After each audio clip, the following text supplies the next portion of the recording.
Yeah, okie dokie. I've got to sort that PowerPoint out. It is not. Do do do do do. Okay. This is Makeup 101. It's our first session. Okay, so who am I? Who my service is for? I'm Lee. I live and work in Yorkshire in the northeast. I'm a disabled trans person and I qualified as a makeup artist in 2023. I offer sliding scale appointments to avoid pricing people out of my work. And most of my clients are trans or non-binary, but I am inclusive of anyone who's respectful and who would like my assistance. I'm happy to wear a mask if that's required, if anyone's immunocompromised, etc. I also offer mobile appointments. And I've started doing this session, a free monthly workshop as part of Trans Voice Network. And we're going to try and figure out how to do these one-on-one sessions online for sort of like makeup tutoring, I guess. I've also got a few other skills in wig styling and dematting hair and stuff like this. And then my brief little disclaimer is just please follow this advice at your own risk. And if you do have any health concerns, talk to your doctor. All right, moving on. So briefly, this presentation is going to be about 40 minutes long, probably a little longer now, because I'm going to do a little bit of a demonstration and then we'll have a Q&A, but we will have a break midway through, about 15 minutes long. And you can find this on YouTube afterwards if you would like. So the first thing we have to look at, it's boring, but it's really important. Can makeup be dangerous? Yes, unfortunately. First thing you want to make sure you're aware of is your contraindications, such as open wounds, infections on the skin. Either you let that heal before you're applying makeup, or get to a GP, get that sorted out before you get into this journey. And always, always be cleaning your makeup brushes regularly to avoid bacterial infection. The second thing to be aware of is allergies. So if you've just gone, ooh, bought myself some nice new eyelashes, let's pop this glue on, put them on. If you're allergic to latex, that could be a really big problem because that's commonly used in eyelash glue. And there are other allergens out there that you've got to be aware of that can be in makeup. The third one, this is kind of an emerging problem really, but if you're buying cheap makeup from Temu or Wish, and I know that's very tempting because we're trans, we've probably not got that much money half the time, but do be careful because things have been found in this makeup that is unsafe for skin. So it's really not worth the risk. The other side to this is actually counterfeit makeup. So for example, you really like Clinique's Black Cherry or whatever, and you go, okay, I want to buy this. Can't really afford it. I found this really cheap one online. It's probably fake. Don't buy it. It's a counterfeit. The alternative to this is searching for the product that you want. Add dupe at the end of that on YouTube, and someone will probably have tried out some similar products at different price ranges. Just try to buy from brands that have a good reputation. That's really all I can say about that. Sharing makeup. This can be a really nice thing to do, but it's not entirely risk-free. So some makeup can be sanitized, but not everything. So, you know, like mascara tube, you use that and then that goes back in there and that contaminates all of the makeup that's inside.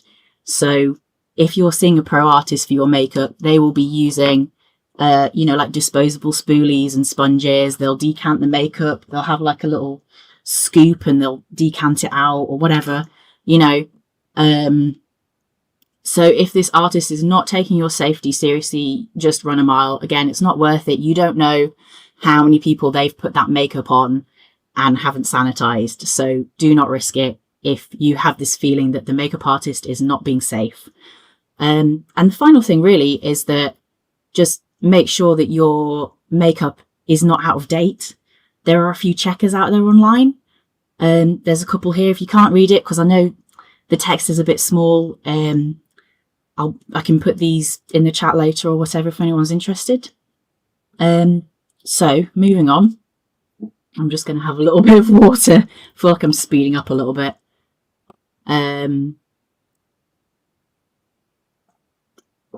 Right. So what is the first step? Where do you start? So we have to prep the skin for makeup. This is really the first step to making your makeup look fantastic. Wash your face, neck and hands.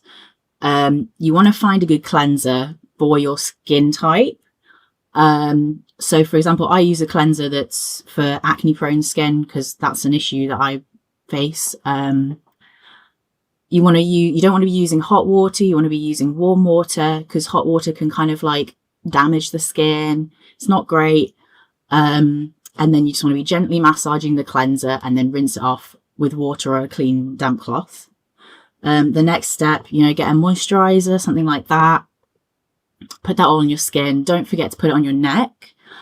Toner, you will have seen this, no doubt, in beauty influencers' routines, spraying a little toner on. Well, do you need it? Not necessarily, but if there are particular things you want to address with your skin, it might benefit you. But really, it's the cleanser, the moisturizer, and the SPF, also a primer. Those are the key things.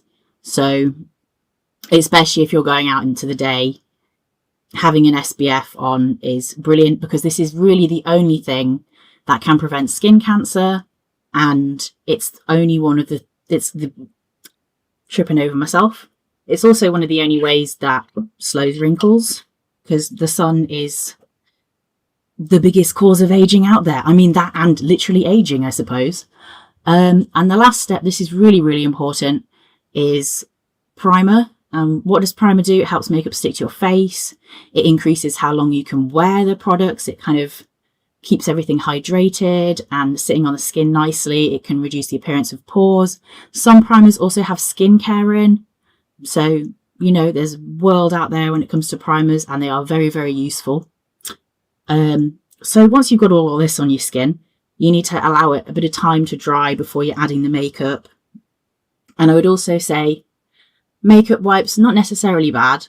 So if you're in a hurry or you don't have much energy, that's good enough, like it'll do okay. But I wouldn't necessarily recommend this as a long-term solution because literally if you wiping the makeup of your skin like this, it's just moving it around, right?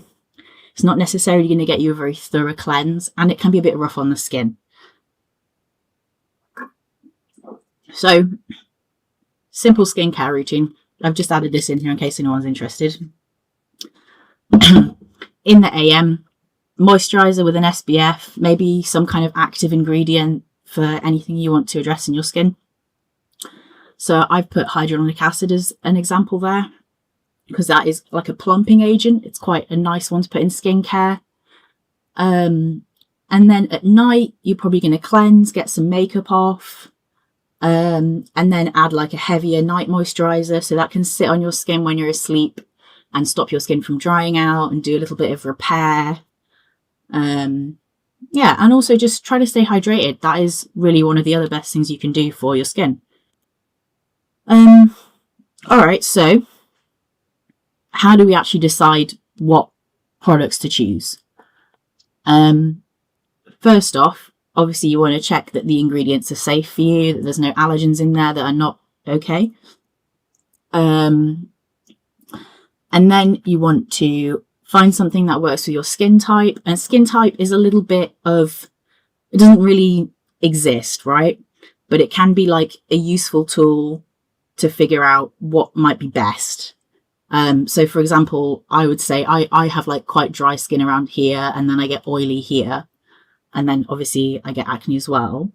And, skin changes with HRT or the season or, but as a rule, generally, if you have oily skin, you might want to choose products that have a powdered formulation. And if you have dry skin, you really don't want to do that. You want to be using things that maybe have a liquid formulation. So the next bit, how do you actually find, this is sort of more relating to foundation, but how do you find that, right? You might want someone to give you a bit of assistance with that. There's a way actually to check the color of your veins. I think sometimes people do that to figure out whether they are cool, warm, neutral with their undertones. And then this sort of thing corresponds in the store to, like, you know, your different foundation ranges.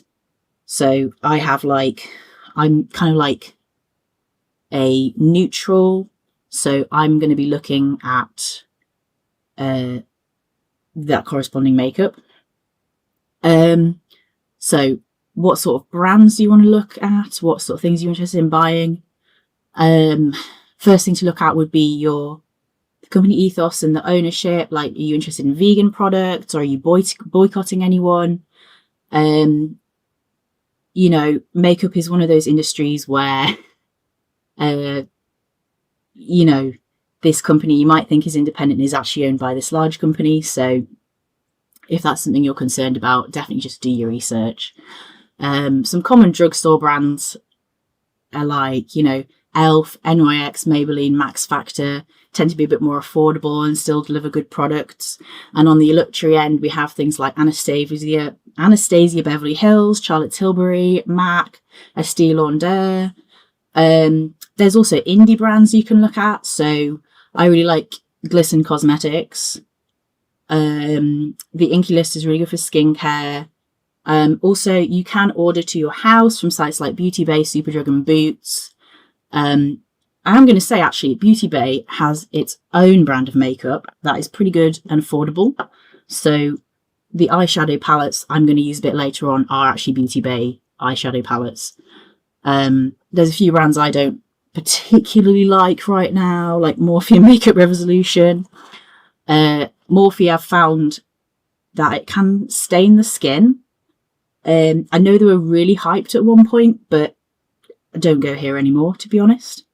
But yeah, if you are being a bit overwhelmed with who to choose, what to choose, just really prioritize your budget and get a little list of products together. Look at some reviews on YouTube and you'll find the right one. But also, do be aware that any promotional material you're seeing might be photoshopped. Makeup does look a certain way in real life on real skin, and it might just take some time to figure out what products work for you. So we've moved on to our break now. I will see you soon.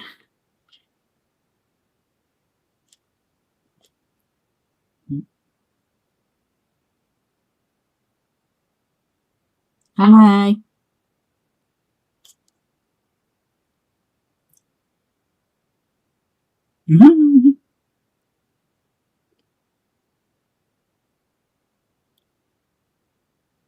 Yep. Goodbye. I can eat grapes in peace now.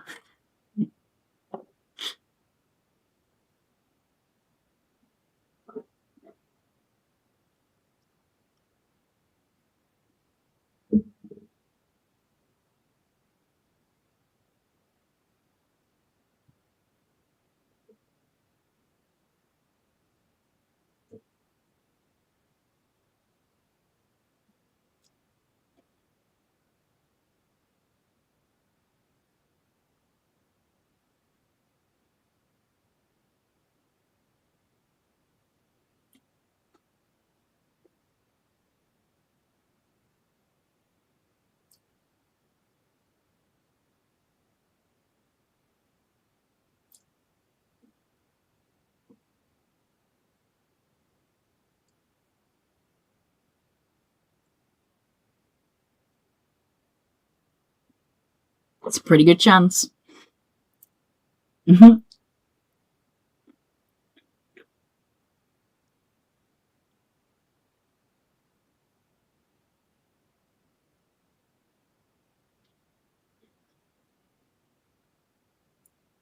That's good by me. I will have a little rest.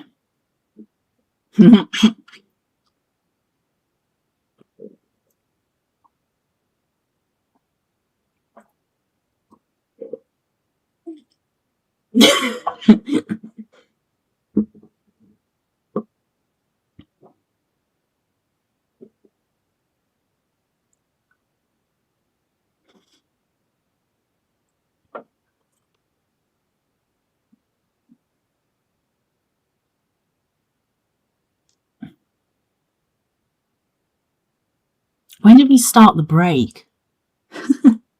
When did we start the break? Do you remember?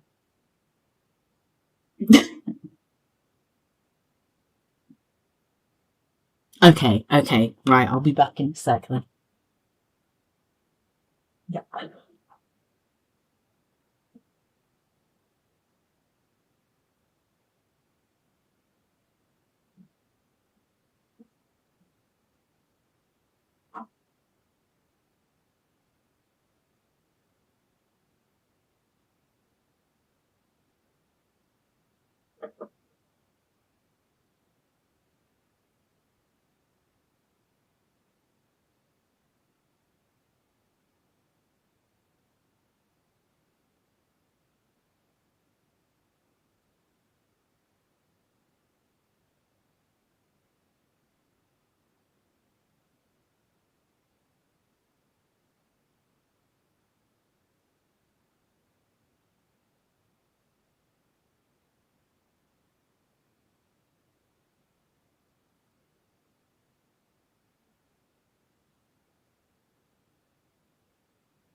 Okay. Howdy.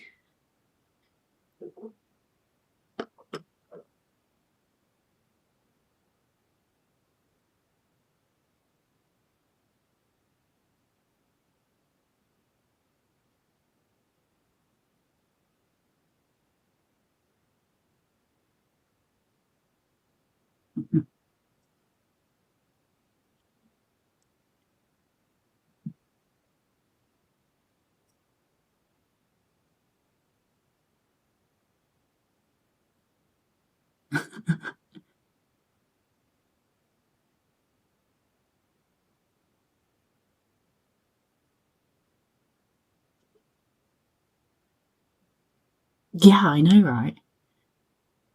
Wow. We'll bring out some. I know.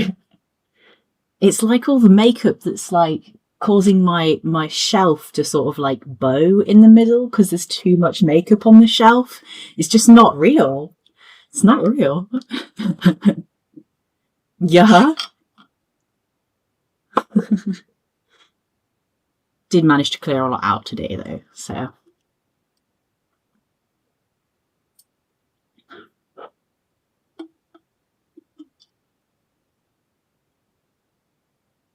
yeah.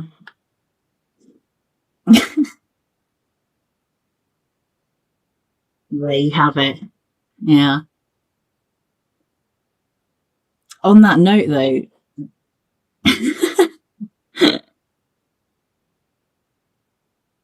hmm, yeah.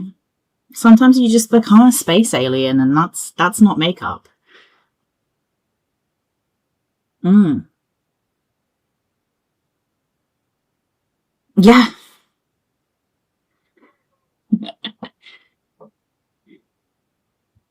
Um the type of makeup most people do, like the average person, is actually quite different from. So if you go watch like massive big budget film, quite often that makeup will be like silicone based and they'll use like what's the word? You know, um they're like air pressure spray gun kind of things, like makeup spray gun things. It's like under pressurized. Yeah. So like makeup you see in the films is literally applied through like a Pressurized. Yes. Yeah. That's how they do it. Yeah. Airbrush. Yes. Thank you, Bella. Airbrush. Correct. Yeah. And that gets you a very, very different look again. Like the spray on shoes. Yeah. Yeah, why not?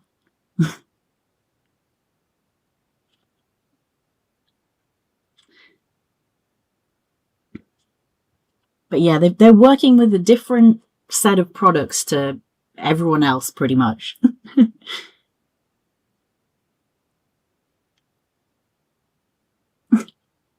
Yeah, pretty much.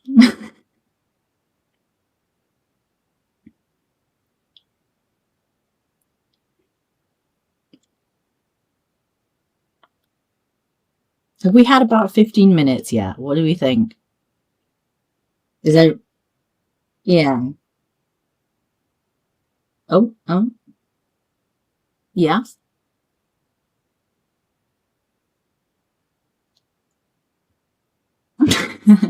No, there's no pressure. Don't worry.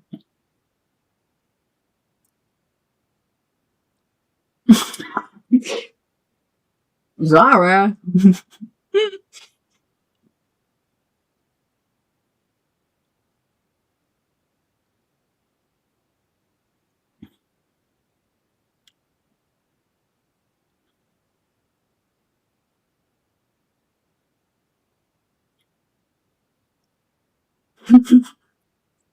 Should we start? Yeah.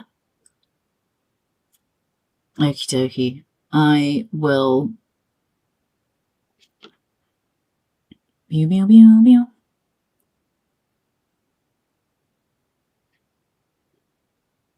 Oh, and I need to switch my... Alright. That all good?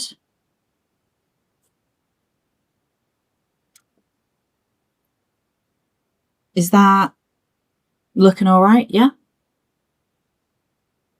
Right, brilliant. Okay, so we're gonna get straight into it. I'm gonna do a little glam look, kind of like on half of my face, so it doesn't take up loads of time. Yeah, so this is more about, you know, how many products do you actually need? What kind of routine is right for you, really? And that is going to take some time to work out. So what I'm about to show you is actually a lot more makeup than I would actually put on myself day to day. But I thought I would just demonstrate how to use these different products and stuff. So yeah, let's get started. I did my skin prep earlier. Well, I need to do my moisturizer actually. And I need to do a little bit of a shave for this boy here.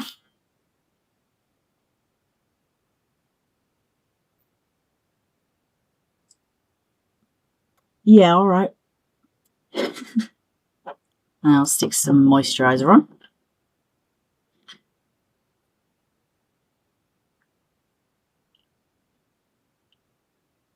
I'm running out of this one actually, but it is quite nice.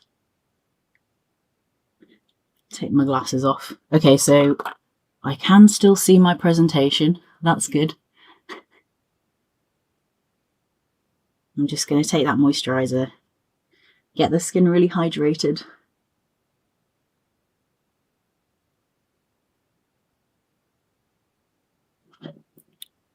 And not to skip my own advice, but it is always good to put this stuff on your neck. I'm kind of like the worst culprit for this, really. I'm always forgetting to put sunscreen on my neck, moisturizer. Don't be like me, put it on your neck. The next step is to pick a primer. I have my Kryolan HD primer, or there is the e.l.f. matte putty primer. This one's really good. You can find it in your local drugstore. It's kind of like this cream texture. We'll go with this one actually because this is the product that's probably going to be the most accessible to people. And I'm just going to take a bit of this product, using circular motions, get that on the skin. Hope people can see what I'm doing over this mirror.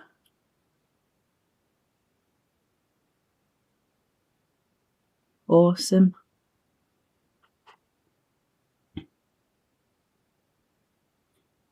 Okay.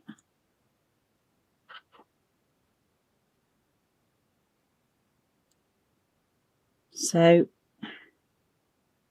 that is my primer and my moisturiser on.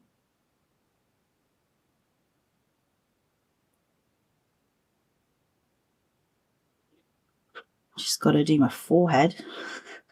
5 head. Right.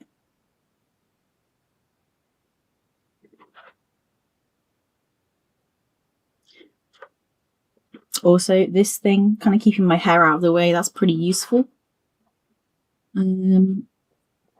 What we're doing next is we're just going to wait a little bit.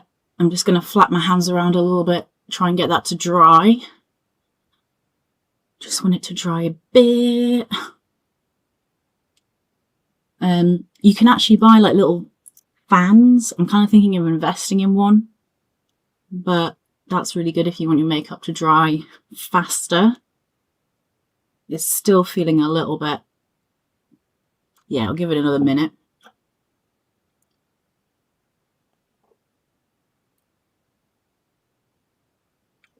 Okay.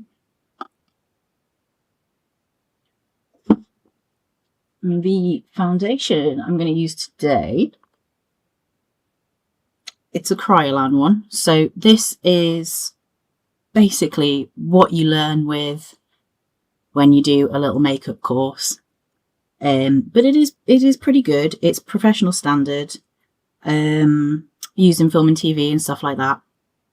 So it's kind of made to last. But you know, you don't need to invest this much to get a good foundation. You really don't. So I'm going to start with this one. This is my personal brush set. It's made by Mitchell. I'm just going to take a little bit of product.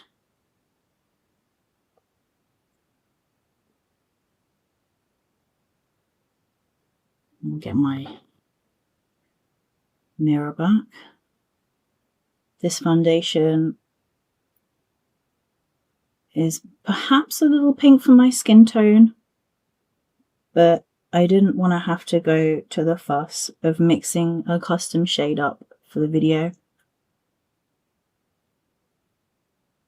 So really what I'm doing is I'm just tapping it in. Got quite a lot on there. It will go a lot further.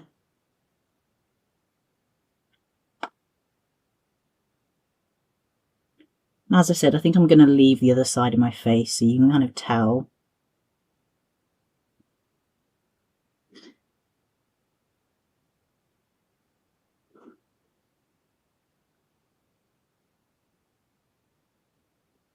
I am actually going in across my eye.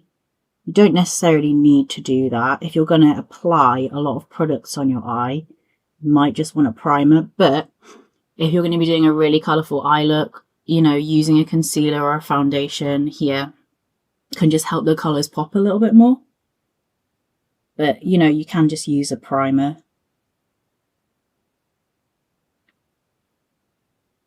I'm looking a little ghostly, but don't worry, we'll fix that.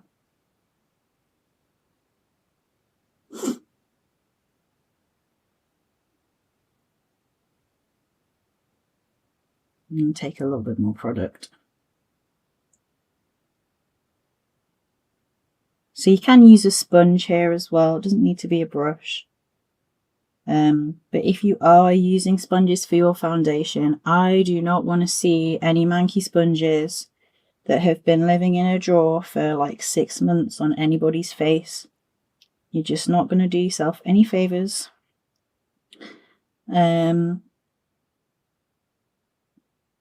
Right, okay.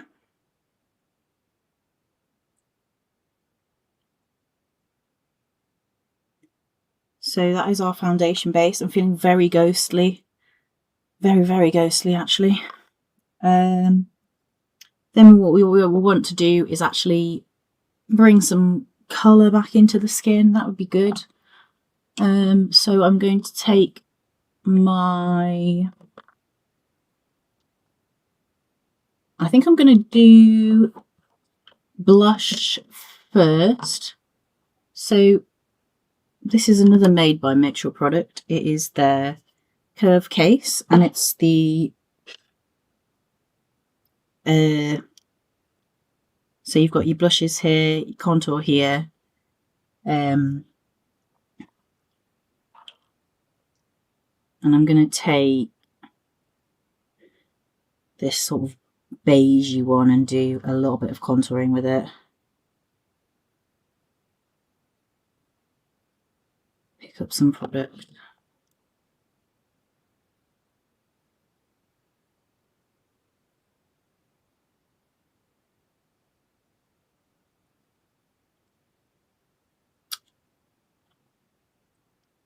I'm just trying to figure out where to put this.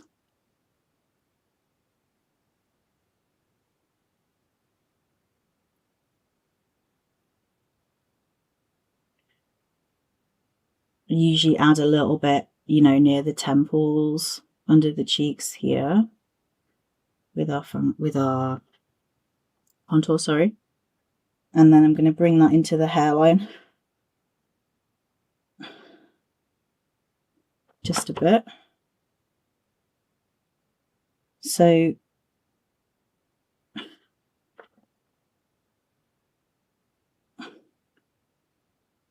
okay, we are getting somewhere. It's not particularly blended yet, but bear with. I'm going to go just under the jaw, a little like this. And that does need to be blended in a little bit more, actually. So, ooh, okay, looking kind of snatched, actually. It does need to be blended a little more.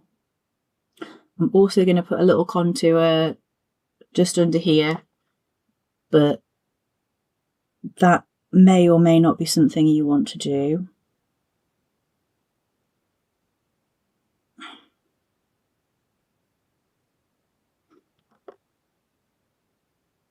And then what I might do is take another slightly darker shades and just deepen this area just a little. Okay, yeah.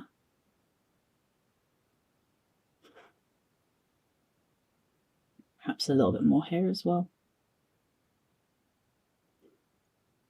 And then we can move on to blush. I'm actually just going to use my fingers to apply this because I'm somewhat running out of brushes.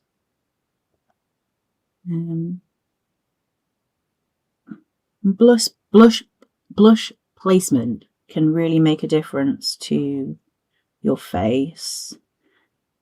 Again, this kind of depends what your face shape is like, but I kind of like to just apply it on kind of above my contour, if that makes sense. At the moment, you know, that's not very blended, but I'm hoping you can see that.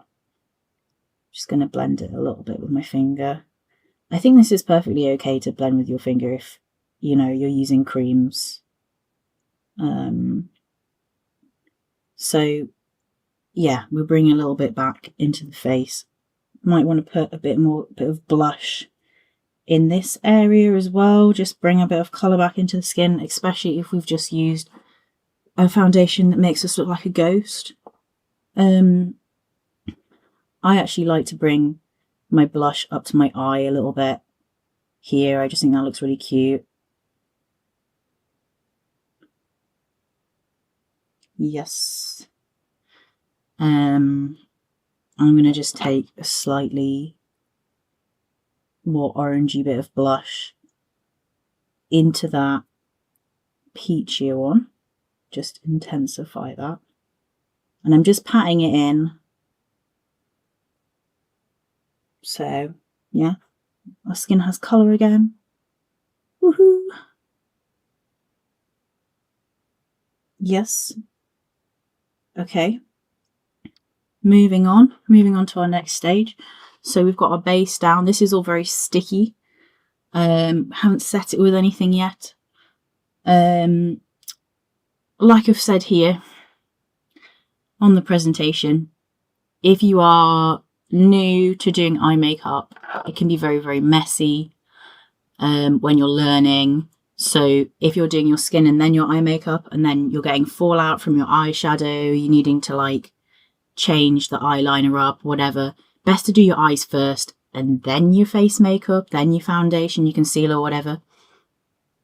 That is a better way to do it if you're struggling with your eye makeup. Do that bit first. Don't do your foundation first. Right, so moving on. I think we'll do eyes next because this is a fairly decent base. Oh. So I have a couple eyeshadow palettes here. These are my favourite ones at the moment. This one is Berries by Beauty Bay. It's 9 colours. They're very gorgeous and pink and lovely and pigmented. You get 4 matte shades and 4 shimmer shades. So these are really, really nice for adding some dimension. But you can also use them just with slightly less product for like an everyday look. It just depends how much you want to build that pigment up. So I'll grab an eyeshadow brush. That's something like that. Pretty nice. If it's rounded like that, it means you can sort of pat it on. We'll go for... do a baby pink. We'll do a baby pink. Why not? Got that on there. And I'm just going to... just above, so like on my brow bone, but like above my crease. I'm just going to kind of start there, and that is going to basically like enlarge the eyes, especially as well if you have hooded eyes and you don't have a lot of space on your crease. As soon as you open your eye, all that makeup you've done there is just going to be hidden. So what I'm doing is actually making sure you can still see that by bringing it up a little bit further. And then I'm just dragging that shadow across my lid. And then we just want to blend. We just want to blend, blend, blend, blend. And be pulling out the shadow, sort of kick it out this way, and that is going to lift your eyes that way. So that's what we have so far. I'm just going to carry on blending that. You can kind of just keep blending, to be honest. It really is like that. I'm quite happy with that. So what we will do, we'll go back into our palette, and what I think we're going to do is take this shimmery shade here. It's called Cloud, and then add that to this area of the eye, and that's just kind of like going to brighten that area again. It's going to kind of like make the eyes look bigger. So I'll get a clean brush, because otherwise we're going to mess all our shades together and you're going to kind of lose some of the definition of it. Take a bit of Cloud on this brush, and oh, isn't that pretty? And just pull that along the lid. Yeah, already getting somewhere with that. Oh, that is so pretty. I think it has like a greeny, bluey, it's like a iridescent shift to it. It's really nice. I am going to just blend it with my finger a little bit as well. I hope everyone can see that shimmer, because it is really gorgeous. I'm just taking it a little bit under the eye as well. So that is the star of our pink eye look. Then what I'm going to do is take another brush, maybe this one. Doing this one-handed is a bit difficult, but I don't have the brain cells. And I'm going to actually take the purpley shade and just go under my eye a little bit.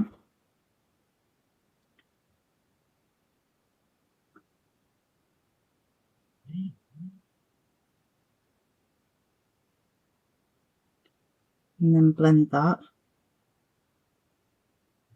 Just like that. I think that's cute. Okay.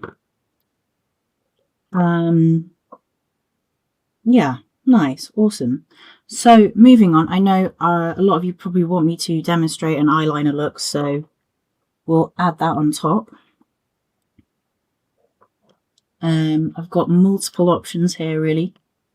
There is this gorgeous No Budge cream eyeshadow from e.l.f. That's like a dark brown. So if you're looking for something that is a little bit softer, use a brown eyeshadow instead of a black eyeshadow. That can be a really good way to do that. I've also got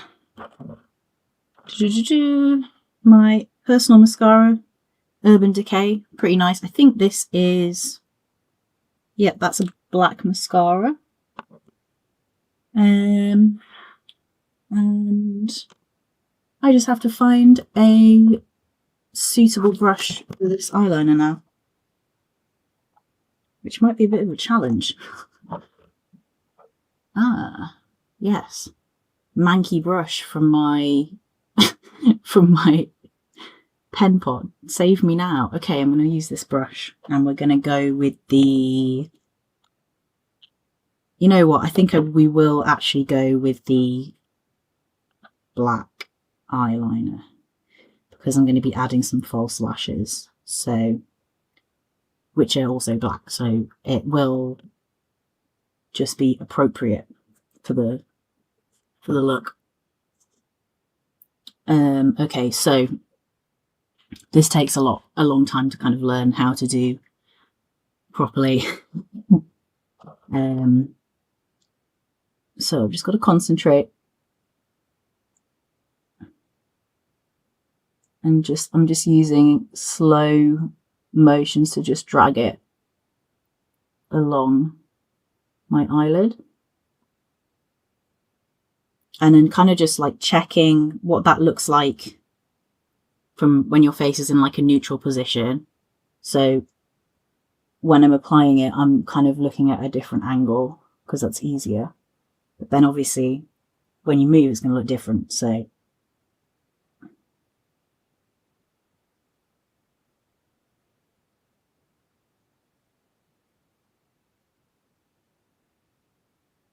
because I have hooded eyes, I tend to do like this kind of shape so that the wing doesn't actually get lost.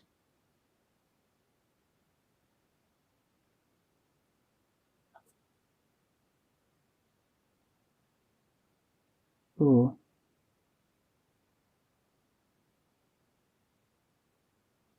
Okay, that is not my best eyeliner wing.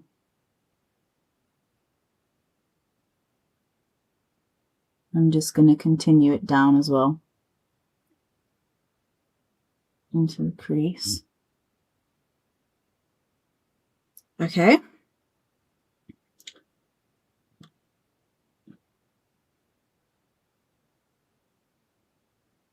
Oh no, I've fallen into the trap of I don't like my eyeliner and then I've made it larger.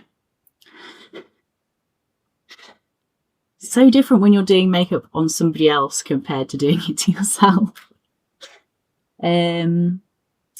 So what I'm going to do is take a little Q-tip and some micellar water and do a little cleanup.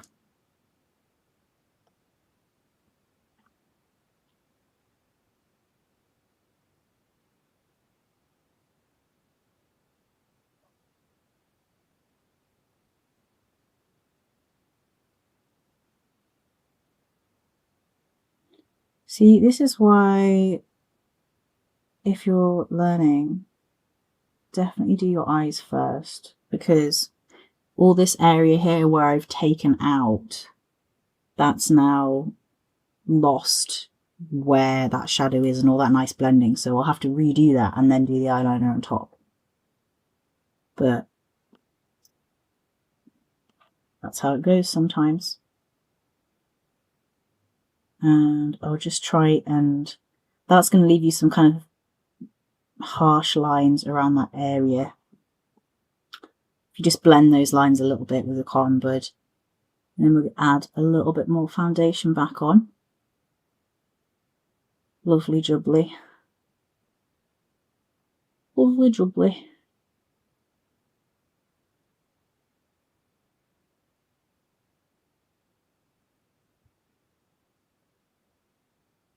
Okay.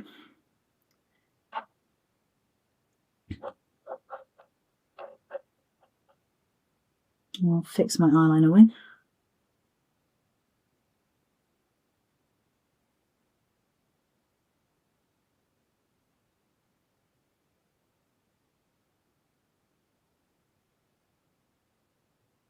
Beautiful. Okay, I'm happy with that.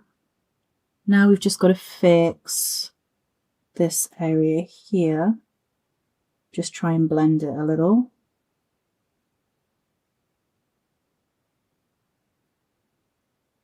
Okay, cool. Right, so we've got our eye look on. Yep. We will have a look at some lashes.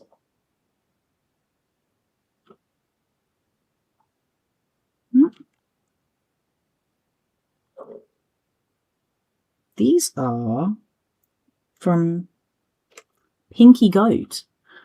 I don't know anything about that brand. All I know is that it was on sale, so that's why I bought it. That's how it goes sometimes, eh? Right, so here we go.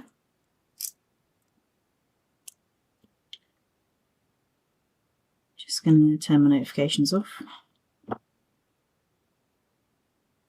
Sometimes it can be better to get, you know, like some tweezers or something to do this bit.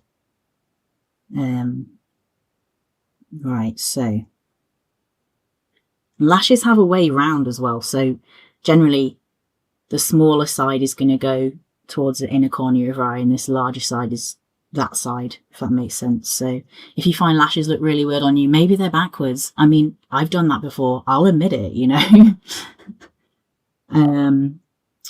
Everyone starts somewhere. And just apply the lash glue.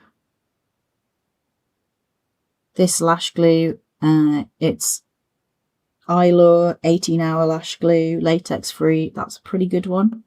It's from my personal makeup. And here comes the tricky bit. So I do just tend to do this with my fingers, but tweezers are sometimes easier.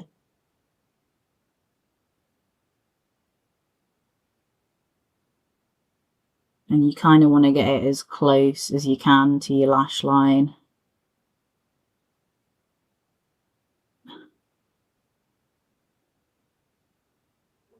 Probably didn't wait long enough for the glue to start drying.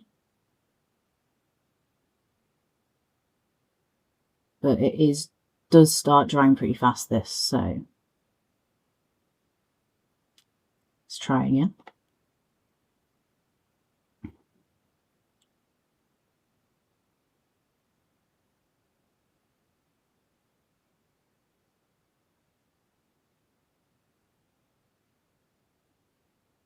Alright, boom. There we go. Sam, who is she? Okay, I do use they, them pronouns. Nobody else call me she. But yeah.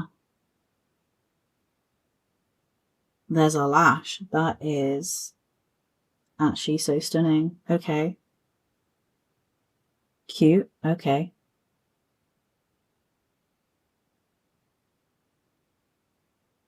Right. The next thing we want to look at is eyebrows and then lips, and then we'll move on to the next topic. And actually I might take this makeup off. I don't know, I can either do that after this or at the end, I don't know. Because I guess it might be useful to show removing makeup as well. But for now, we will move on to brows. I'm actually going to take some of this e.l.f. cream eyeshadow and do a little bit of a brow with that. So we'll see how that goes. If I can find a brush. I'm going to just check my little brush bag. Have I got anything suitable? Yes, I have. These are really nice for brows and stuff. It's sort of angled.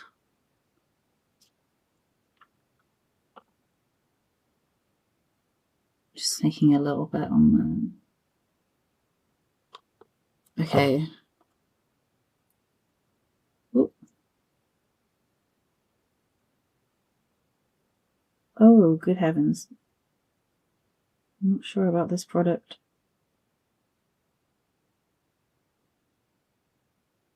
Oh no, okay. Blending it out, that actually looks fine.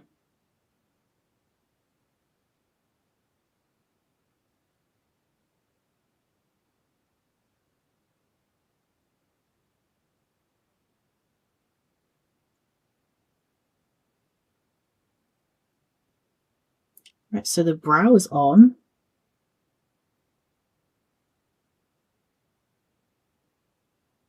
That is a very heavy brow. You know, if I had slightly darker hair, it would look amazing, but yeah. Just blend that up. So something we haven't actually done yet is highlighter. And my favourite one at the moment is Kikyo Bright Duo, and that has a sort of a gold and a silver shimmer in it. It's very nice. So I'm probably going to take this silvery one, and I'm just going to apply it with using my finger. Actually, it's easier, just on the brow bone up here.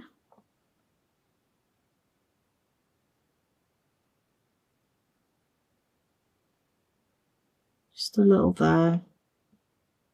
You can also add a little to your nose. People go, you know, you can do as much or as little highlighter as you want. I mean, some people don't do this step, but personally, I love it. So I'm just going to add a little here, kind of like above my blush.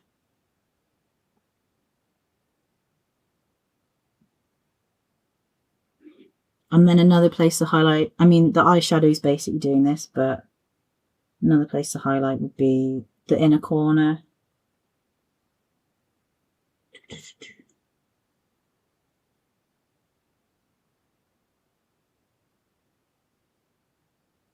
So, highlight added. Again, if I want to just enhance the cheekbones, I would be dragging this highlight across. Sort of just tapping it in again.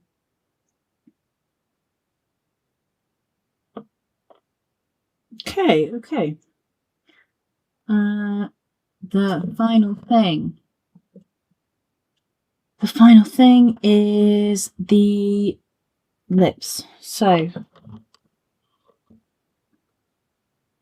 this is Clinique Black Cherry. It's kind of, it is a darker lipstick, but it's quite sheer, so it isn't going to look like a black lipstick. Again, this is from my personal makeup. This is not client makeup. And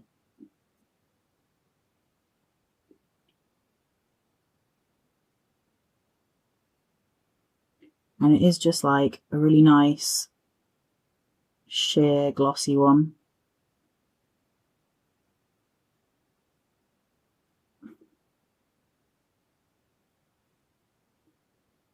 Okay,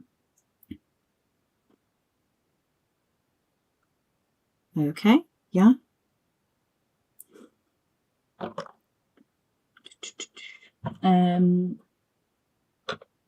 don't think I'm going to demonstrate this today, but lip liner, you know, this can really like enhance the size of your lips. It can make your lipstick last longer. Generally, yeah, good idea. Lip liner, get one, it's good. Concealer, to be honest, I don't really need it with this look, but you know, that would be applied kind of in this. I'll do it anyway.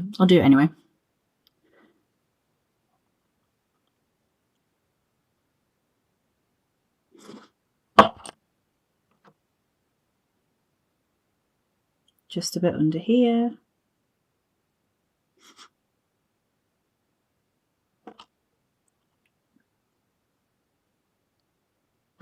Okay, and then I'm going to take, got a little fluffy, something like this size. Yeah, that might be quite a good concealer brush. I'm just sort of patting it in. Actually, that can help tidy up under the eye as well.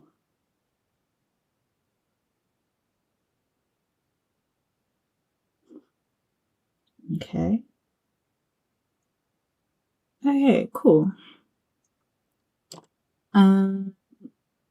The lip is on, the eye is on, everything's on. Awesome. Okay.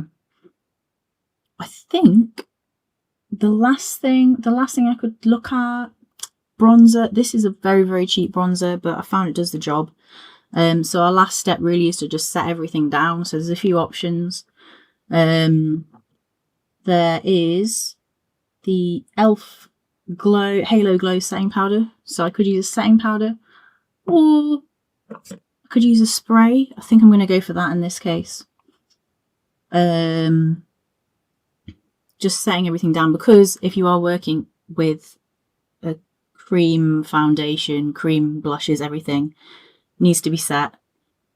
But you know, when you're working with cream products, you can maintain a bit of the luminosity. Maybe what you want, may not be.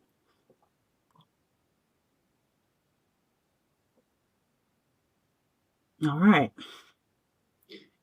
and that is our makeup set. So I think I will briefly go over some of the notes on this slide and then we'll move on. Right, so makeup brushes. I mean, I've been showing you them as I'm going along, but generally your smaller makeup brushes, it's for your detail, it's for around your eyes, this kind of thing. Even smaller ones, to be honest. Your eyeliner brush, something like that, really small, because you need to be able to do the fine detail. Now, I did not actually wear powder blush, but you want something like this for your powder blush, so you can blend. Foundations, this kind of brush tends to be quite good for a foundation. Yep. And like I said earlier, makeup sponges can't be sanitized very easily, so if you are using makeup sponges, just make sure to replace them. So how do you actually make your makeup last once it's on your face? If you're trying to preserve your lipstick, there's a few things you can do, like use a straw, simply. Like if you're drinking out of a cup or whatever, all of that is going to transfer. So using a straw can really help make that lipstick last a bit longer. There's also some alternatives. So there's products out there like lip stains. So you apply that, wipe it off, and then that is just kind of like your lipstick done. And you can eat, drink, whatever. It's going to stay on. It's not going to budge. Also, it's a good idea if you're out and about and you are wearing a makeup that is budging very quickly, just take it with you, reapply, bring a little hand mirror with you or whatever. the areas around the mouth and the eyes usually need a bit of reapplication. Whether that be because you get rained on or you're sweating it off or whatever the reason may be. Generally, it's okay. Just bring something with you, reapply. Around the mouth and the eyes, that those are the areas really. If you can invest in a good primer and a good setting powder or a spray, that's going to really, really help. It's really worth it. These products will just help your makeup last longer and look good. So, it is worth investing in. And also, it's going to take a long time to figure out what kind of routine is good for you. You don't need to do a full face, a full glam look, every day. Like, it's going to take a long time. If that's what brings you joy, do it. Make time for it. Make that a part of your routine. You might get quite a lot of enjoyment out of doing that. These little rituals can be really important. But if you're looking for a simpler routine, you might just do moisturizer, SPF, mascara, a little bit of eyeliner, lip gloss, concealer. That could take 10-15 minutes. So it's up to you, like what you want to make of it. Right, so how do we actually find, moving on to something a little bit more specific, how do you find the right foundation? Well, first of all, foundation comes in a range of formulas. So we've got powders, creams, liquids. You've got oil-based ones. There's ones that are moisturizer-based, like a BB cream. There's silicone-based foundations. There's a mineral-based foundation. And some foundations are matte. Others are kind of more glowing, hydrating. You have, like your stick foundations, like Kryolan TV Stick. Wonderful product for full coverage if you're a full coverage girly, but this does not necessarily mean that a powder foundation can't also be full coverage. So if you don't like the feeling of that kind of like stick foundation feeling, don't worry, there's so many alternatives out there. There are literally hundreds, maybe even thousands of products. I don't know, maybe more than that. There's a lot of makeup products out there. There is a brand actually called Il Maquillage that started doing an online color matching service for their product. So, if you're not able to get to a store, maybe try this out. It could be something to try out. Briefly, foundation is sort of categorized by coverage. So on one end, you've got lightweight coverage. So this is going to even out the skin tone, but it's not 100% going to cover things like freckle and acne and facial hair. So if you want coverage in a few areas, you might actually find it's better to use a concealer. So what I usually carry in my kit, this is actually a dupe of it, is the e.l.f. I think it's got 24-hour camo concealer. That is pretty good for a budget end. You might actually find that it's better to just use a concealer on a few areas rather than using a lightweight foundation. Medium coverage, that is somewhere between a lightweight and a full coverage. And full coverage is going to, as the name suggests, it's going to completely cover the appearance of your natural skin. And it will feel like you're wearing makeup. And it will crease, because that is the reality. Your face moves, the makeup will also crease. But there are obviously things you can do with your primer and how you're setting it and how you're layering your makeup to reduce that. I'll just briefly cover the application. You want to do your skincare prep. Start with a small amount of product and use a brush or a sponge in a circular motion, dabbing it into the skin. And again, don't forget your hairline or down the neck like I did earlier. I did not put the foundation on my neck. If you can't find the right shade, it might just be that brand is not the right brand for you. There are brands out there that have wider shade ranges. Some are still pretty rubbish in this year. I know it is rubbish, but there are ones out there that do have wider shade ranges. But you can also mix your own. If you find a product that you like, it's affordable, you can access it, it's not quite the right shade, you know, you can mix your own up. You could also go with a shade that is slightly lighter and then add the dimension, the colour back into the skin using your bronzer and your blush and your contouring. I can't get my eyeliner to match. So, okay, what's the deal with this? So first up, we all kind of know this, but practice makes perfect. Hand-eye coordination is really not a joke. It's common to flinch or blink when you're touching your eye area. You know, you're not failing because you can't do your eyeliner. This is something that everyone struggles with to begin with. And look, I messed it up earlier as well, okay? So it is really not easy. There are actually things out there like eyeliner guides. Beauty Bay is selling one. I have not tried it, but it's like this weird star-shaped thing you can use to sort of guide where you're putting your eyeliner. And that might be really helpful for some people out there. Maybe just, you know, worth investigating. The other thing to be aware of is that your eye shape and your eyeliner shape, right? So not all eyeliner shapes work with all eye shapes. So, and again, like your eyes might not even be the same shape. So my left eye and my right eye, slightly different shapes. So I have to do my eyeliner slightly different on one side to the other to make them look the same. Which couldn't really demonstrate with only doing one side, but you know, that's again quite common.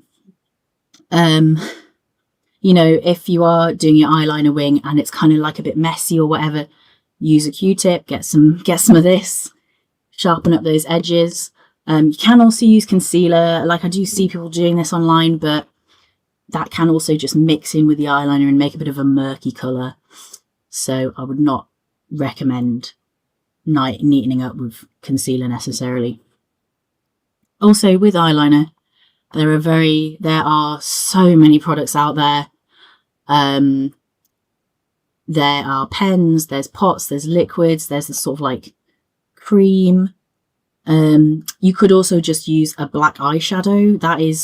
That can be a lot easier sometimes when you're learning, because you can just build it up kind of slowly till you get the shape and the depth that you want. Liquid eyeliners can be brilliant. So NYX have, I think it's called liquid vinyl or something. Gorgeous, gorgeous, dark, shiny, lovely eyeliner, but it stays wet for a little while after you apply it, and then that can be really easy to smudge. So, you know, if you're just trying to practice getting that shape, use a black eyeshadow. It's going to be much easier. And when you're applying it, you want to be using your eyeliner brush with short, steady strokes to get a sharp, clean line. So for eyeshadows, you want to be, you know, get something like this with a rounded tip that you can just sort of be patting the product in like this, just building it up little by little. And then just use a sweeping motion around the edges, and that's going to sort of blend it in. So moving on. Right. Enhancing or hiding facial hair. I shaved mine off, so I can't show you how to enhance it right now, but generally how people are doing this is mascara, eyeshadow, eyebrow gel, or some kind of like beard or eyebrow dye. So you can use those products to enhance the existing hair. The other way to do this is to draw it on. So obviously in daylight, out and about at the shops, whatever, that is not going to look like real hair. But if you are wanting to just experiment, see what it would look like, you're on sort of a journey with your gender and all this kind of stuff, fucking draw the facial hair on. I promise you, like I was there at one point, really helped me make a decision about all this. So yeah, it's not 100% convincing, but there's definitely a use for it. Now, I imagine a lot more of you are interested in this next bit, and that is how to hide facial hair. So this is quite a few more products. What you want is a color corrector. I've got one here. This is Dermacolor Camouflage System. And it's always incredibly difficult to open. So I don't get this one. Okay, right, well that does not work. I can't open that. But basically, I don't know if you can see that, but you can see we've got yellow, sort of like orangey colours here, and a green. The green I would maybe use if you have hyperpigmentation after acne scarring and you don't like how that looks. Green cancels out red. That's the concept. You take the colour you want to be hiding, you find the opposite colour, you're going to tap that over the top, take a small amount. You don't want to be adding copious amounts of green to your face because it's just going to blend with everything else and you'll look a bit green. So usually it would be, for facial hair, it would be like an orangey colour, this kind of thing. Usually it does depend what colour you're trying to hide really underneath all that. So you're taking your colour corrector, patting that on, and then you take some translucent powder, so like this one, and then you want to add a little bit of that over that, set it down, and then once that has dried, again just make sure it dries, then you're going to put your foundation over the top of that. You might have some issues with your products pilling. That just kind of means when you're adding the product back over the top and then it's starting to go a bit crumbly or something. This could be because your products are not compatible with each other. So it can sometimes it takes a bit of time to work out what is not working. But usually pilling is the result of too many layers of powder and then a liquid and then powder and then a liquid. So if you can do things in as little layers as possible, that's great. Okay, moving on. Wow, we've almost come to the end of the presentation. I've just added a list here of a few makeup artists out there. There are many, many more talented people out there, but these are some of the big names that you might want to look at that do tutorials, and they're on YouTube, Facebook, Instagram. And then the other thing is, drag performers have a load of tutorials out there on covering facial hair, creating it, contouring and masculizing, feminizing. I'm not saying that these are great for everyday looks or anything like that whatsoever, but it can be useful to just study because this can show us the differences we're trying to create, because they really do transform how the face looks. So yeah, we're taking those concepts, transforming them to an everyday look. And like contouring is actually a technique that has rose to fame through drag. There's a couple of recommendations. Your Best Skin. So if you don't know anything about skincare and you want somewhere to start, that's a really good place. Eyeliner, A Cultural History. This book, if you want to learn some more about history of makeup, is really nice.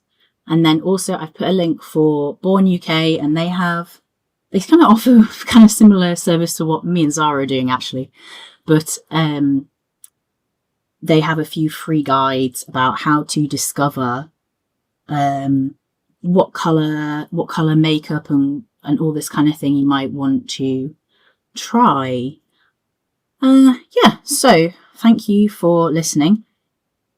I know I might have rushed a little bit nervous, but yeah, thanks for joining the stream. Yeah, and what is, have we got any questions? What would be useful to learn about next time? I'm just going to basically start getting out this makeup while we figure out what questions there are to answer. Love getting that eyelash off.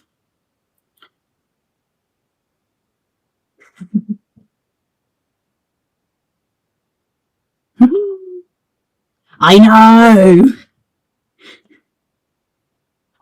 Yeah, thanks for inviting me to do this.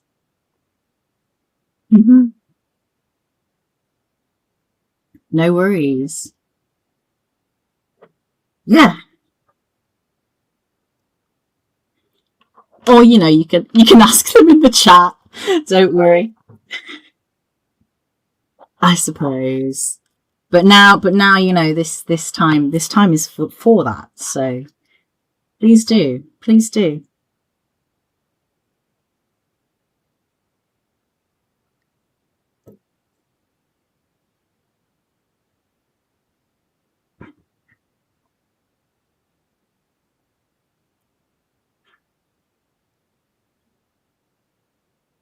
Yes.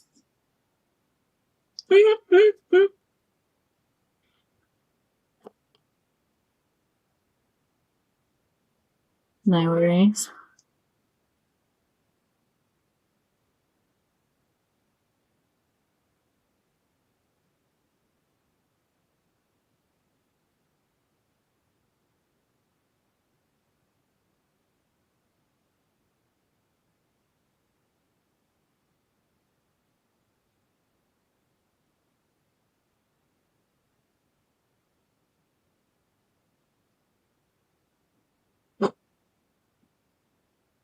Oh yeah, if anyone can't read the PowerPoint, I can just send it. Oh, okay. Yeah. I think it was about there. I think it was like 95, 98% there kind of thing. Yes. A historic coal pot. Yeah. I'm just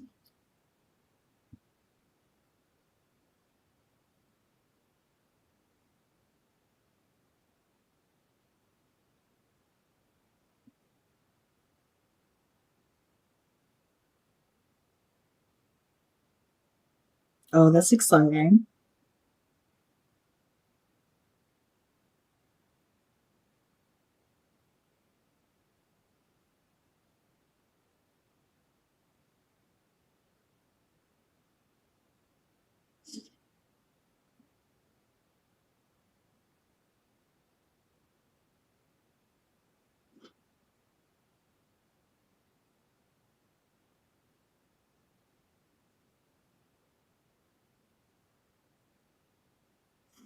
Woohoo!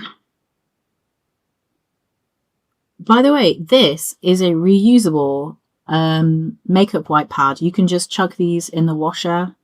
It's pretty good. But I also do use wool pads. Absolutely can't go wrong with these.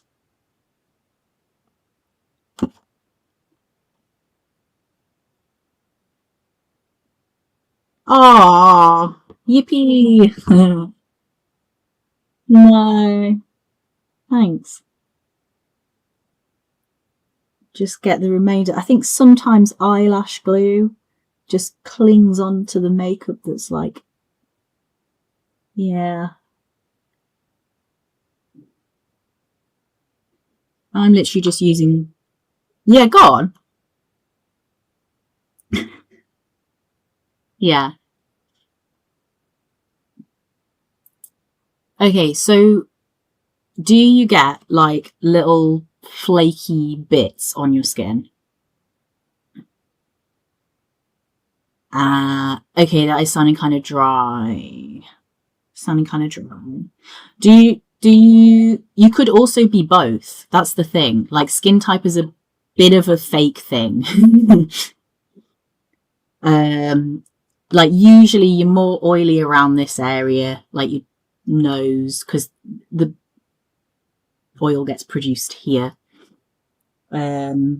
Yeah, but that if you are getting, little dry bits under your makeup, that does sound like it's a dry skin thing. Yeah.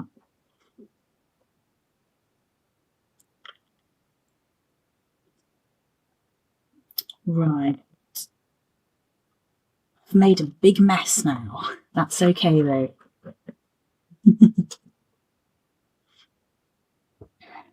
Oh, I just really briefly, okay, I gotta show everyone this palette because it's my favourite. And it is so gorgeous. Ooh. This is Beauty Bay's Earthy palette.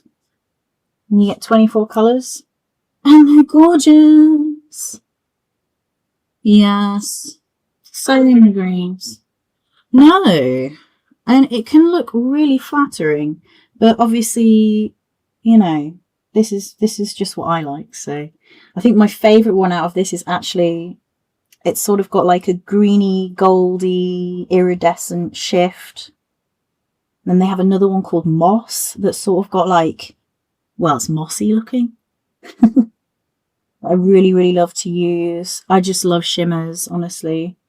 Yeah.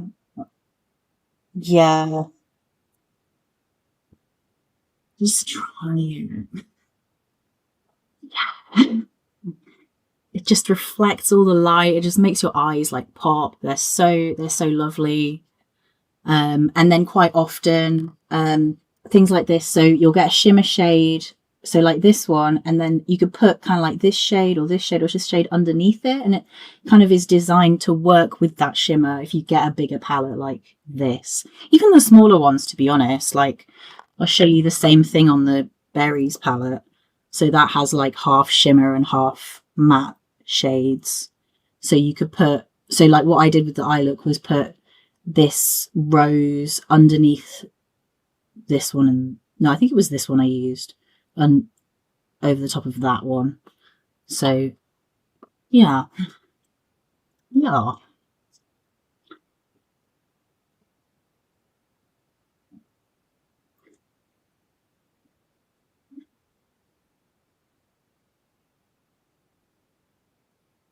Ah,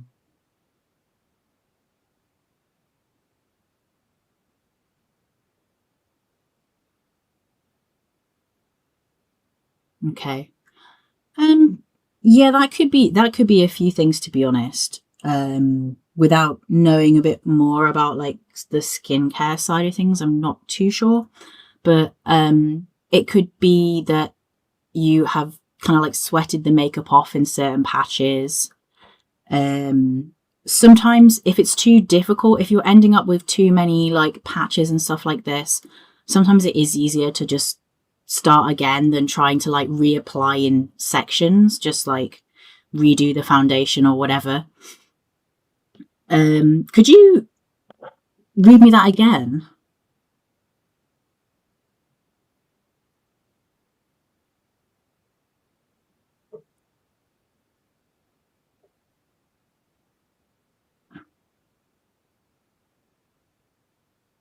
Hmm.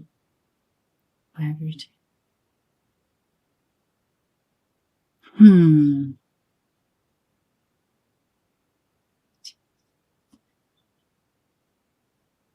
Okay.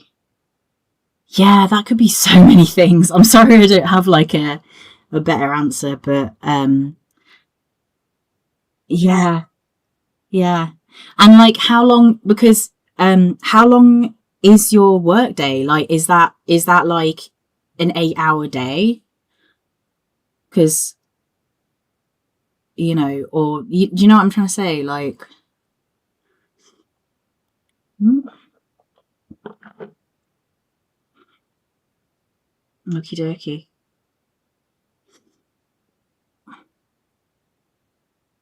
Just take all that foundation off my hand. I used way too much actually.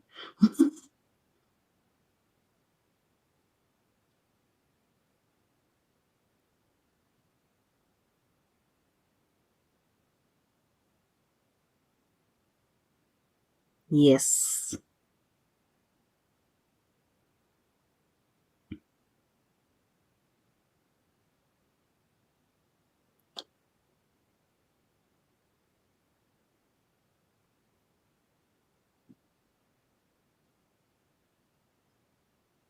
Mm.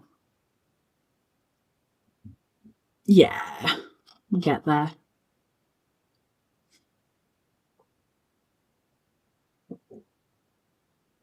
They will.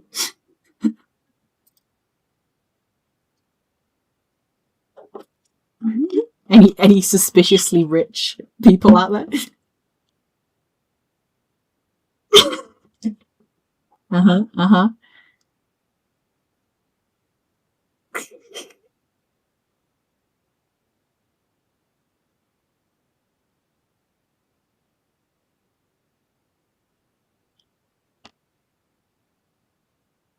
Ah,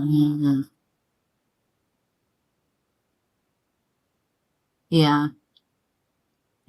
Because I think what my suspicion would be is that it's just like generally the skin sweating underneath the makeup across the duration of the day, and then I don't know, like resulting in these patches after you get home because um what's the word? My brain is a little bit fried right now, I'm not gonna lie. I think it is probably that, but yeah, I think it probably is. It is just the skin doing its natural skin things underneath the makeup over the course of the day. And then, if you're trying to reapply on top of like a patchy base, then you're just going to get more patches because because the skin hasn't been cleansed again, and then um, then you haven't got like a fresh base to work with. I suspect that's what's going on.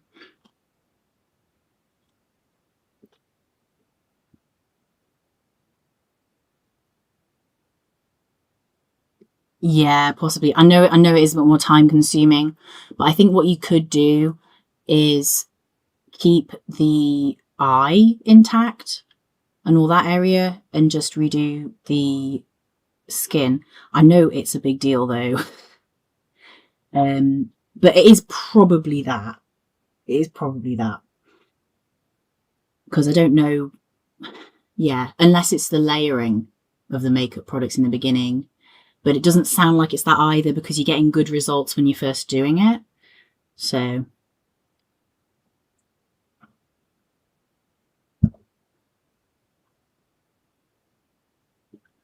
no worries.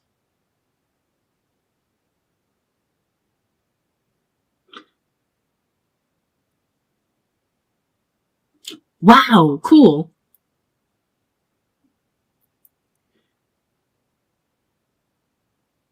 That is so cool. So, foundation under an extreme temperature, basically. Hmm. Okay. Uh, you're testing me with these ones. Okay. Um. Well, what are you currently using? So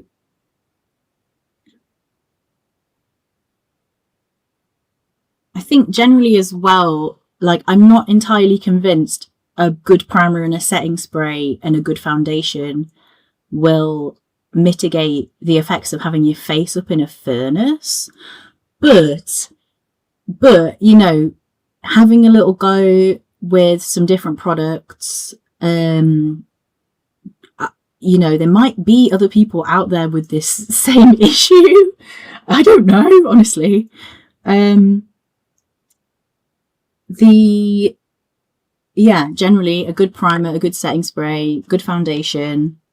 Maybe one that's more built for um, oily or sweaty skin. I know there's certain foundations out there that are a bit better for that kind of stuff. Um, I could not tell you off the top of my head. I'm sorry, my brain is absolutely fried. But yeah,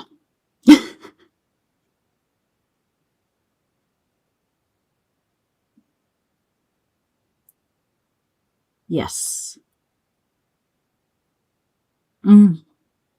You can also, yeah, you can also find there are these, they're not called dryer sheets, but there's like little sheets you can buy to sort of dab at your sweatiness. I cannot for the life of me remember what they're called, but I don't know if that would be any use.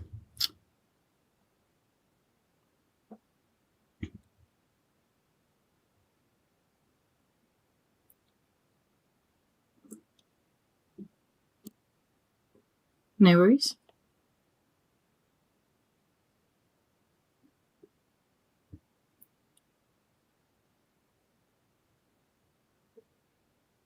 Oh, awesome.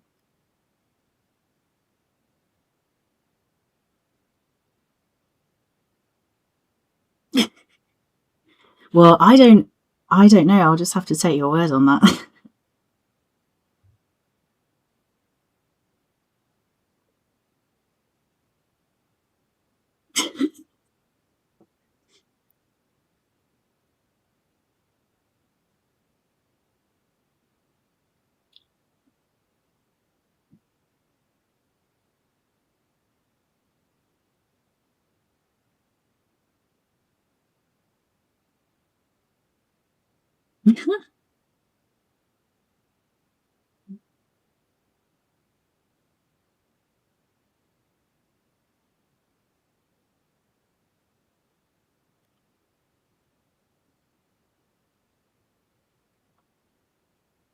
Oh, I can put my glasses back on.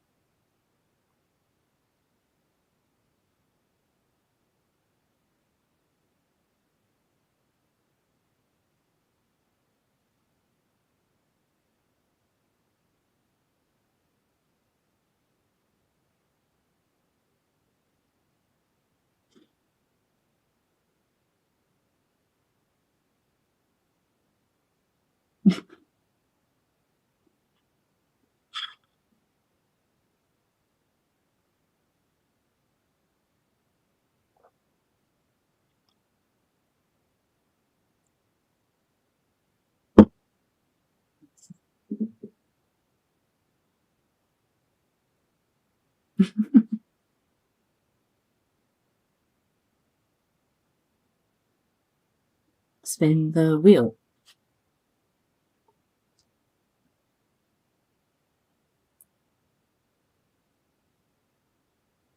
Hey!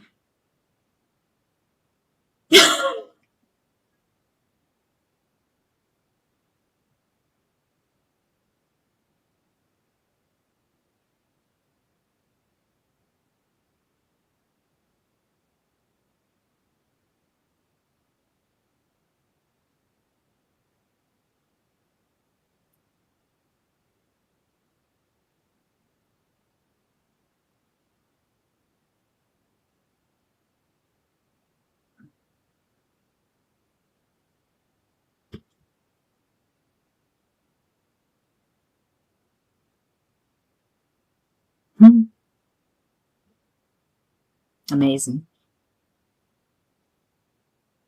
Yeah.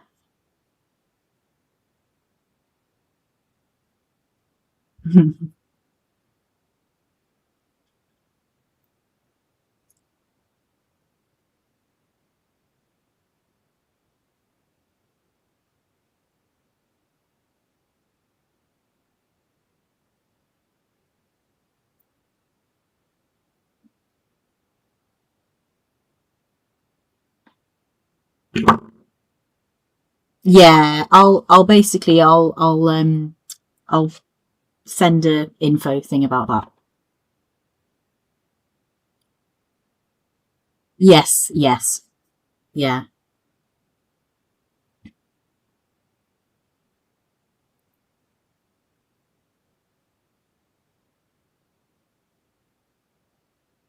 Hmm.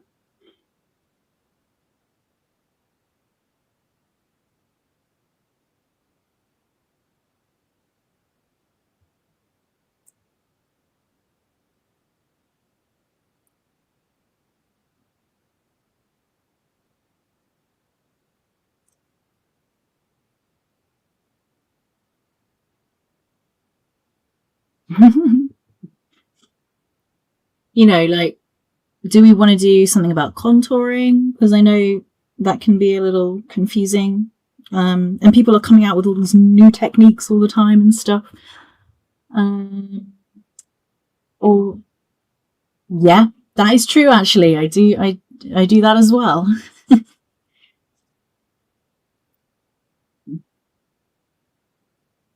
Mm.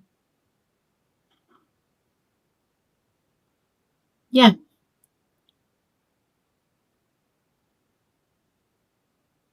Hmm.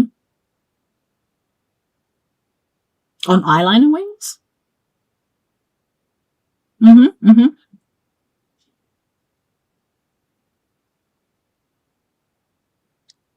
Yeah, thank you. Yes. I would actually love to do something on eyebrows. Yeah. Hmm.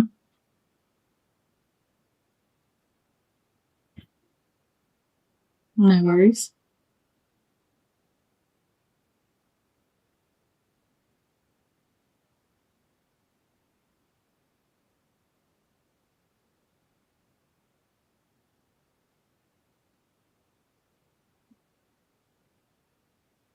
Yeah. Thanks for joining. Thanks for joining, everyone. Yes.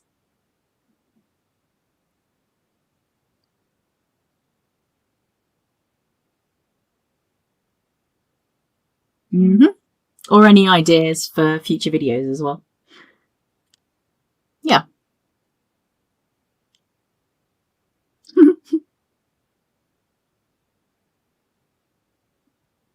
Bye-bye. Bye.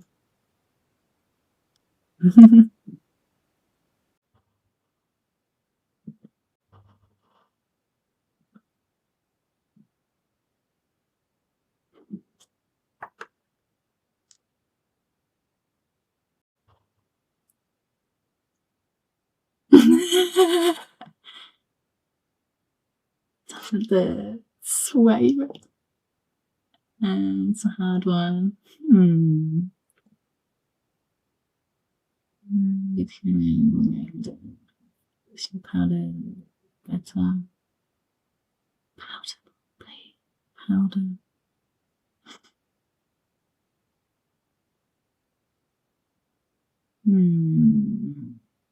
It's okay, so he's yeah, okay. Woo!